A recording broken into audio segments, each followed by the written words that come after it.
అక్క నువ్వు ఒకటే కూరగాయలు పోవచ్చు కదక్క, మళ్ళీ నేను కూడా ఎందుకో తీసుకున్నటువంటి ఎవరు మోసేదా నువ్వే కదరా. అంటే నువ్వు మోపించడానికి తీసుకొస్తున్నావా? సురేష్ ఆడొచ్చేది నీ భార్య నీ బామార్ది బాలాజీ కదా? అవునరా, ఎక్కడికి వెళ్తున్నావా? కూరగాయలు తీసుకొచ్చేదానికి మార్కెట్ కి వెళ్తున్నానండి. అవునా, వీడెందుకా? తీసుకొచ్చినట్టు నేను ఒకటే మొయ్యలేను కదండి, అందుకొని. ఏం బాలాజీ నీ మ్యారేజ్ లైఫ్ ఎట్టుంది? ఏం మ్యారేజ్ లైఫ్ పోనా? ఏం బాలాజీ ఎలా అంటున్నావా?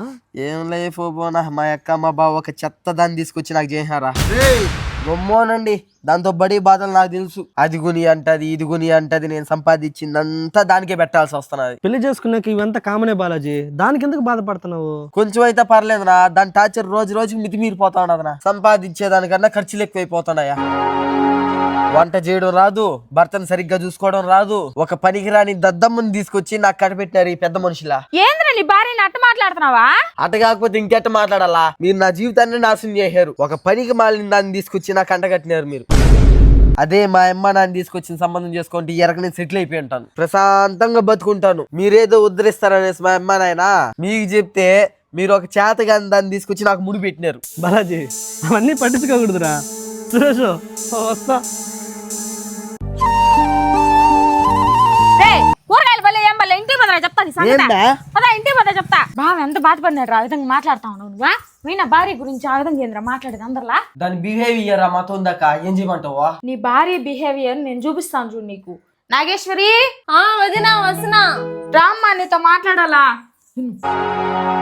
ఏమ్మా బాలాజీ నిన్ను బాగానే చూసుకుంటున్నాడా? చాలా బాగా, చాలా ప్రేమగా చూసుకుంటున్నాడు వదినా. మీ మధ్య ఎప్పుడు గొడవలు రాలా? ఆయన నా మీద చూపించే ప్రేమకి గొడవలు ఎందుకు వస్తాయి వదినా? అలాంటి భర్త దొరకడం నా అదృష్టం వదినా.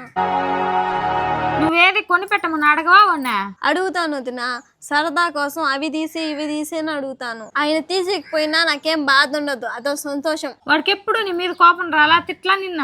ఆయన ఏమీ మాట్లాడకుండా ఉండేదానికన్నా నన్ను తిడతా ఉంటేనే నాకు ఆనందం వదినా. ఇంకా చెప్పాలంటే నాగేశ్వరి, నేను చాలా తప్పుగా అర్థం చేసుకున్నాను, నన్ను క్షమించు.